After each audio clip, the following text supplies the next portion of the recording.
À la fin de la Seconde Guerre mondiale, les Alliés découvrent dans les ruines du programme nucléaire nazi une étrange série d'objets. Ce sont de petits cubes métalliques d'environ 5 cm de côté, extrêmement lourds, attachés à des fils de fer ou suspendus dans des cadres. En tout, près de 600 cubes sont saisis. Leur composition, de l'uranium métallique pur. Ces blocs sont les restes d'un projet oublié, mais bien réel. La tentative de l'Allemagne nazie de construire un réacteur nucléaire. En 1938, l'Allemagne est le premier pays à découvrir la fission nucléaire. Otto Hahn, physicien allemand, réussit à diviser un noyau d'atomes d'uranium. C'est le point de départ de la physique nucléaire moderne. Mais alors que les scientifiques du projet Manhattan se précipitent vers la bombe, les Allemands suivent une autre voie. Ils veulent d'abord créer un réacteur. Le but est de maîtriser une réaction en chaîne contrôlée pour produire de l'énergie ou du plutonium utilisable dans une arme. Le projet est dirigé par un nom célèbre, Werner Heisenberg, prix Nobel de physique et pilier de la recherche allemande.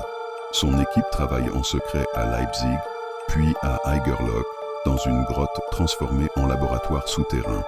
Leur design repose sur une sphère de cubes d'uranium plongée dans de l'eau lourde, censée ralentir les neutrons. Mais rien ne fonctionne. La réaction ne démarre pas. Le projet stagne, les ressources manquent, l'uranium est rare, l'eau lourde coûteuse.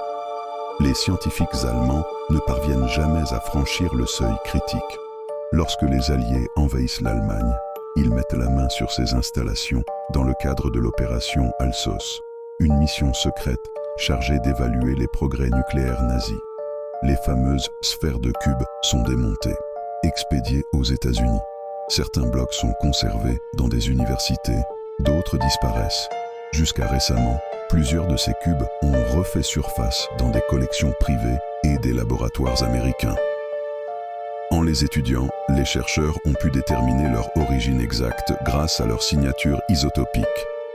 Le résultat est formel, ils proviennent bien du programme nucléaire du Troisième Reich. Mais une question reste ouverte. Certains cubes manquent toujours à l'appel. Ont-ils été récupérés par d'autres puissances, réutilisés dans des recherches secrètes? Nul ne le sait vraiment. Ces cubes sont devenus les derniers témoins matériels d'une arme que les nazis n'ont jamais réussi à créer. Une preuve que la science, même aux mains des régimes les plus sombres, laisse des traces. Et un rappel que l'histoire est parfois cachée dans les objets les plus silencieux. Si ce genre d'histoire vous passionne, abonnez-vous à la chaîne, activez la cloche et dites-moi en commentaire quels autres secrets vous aimeriez découvrir.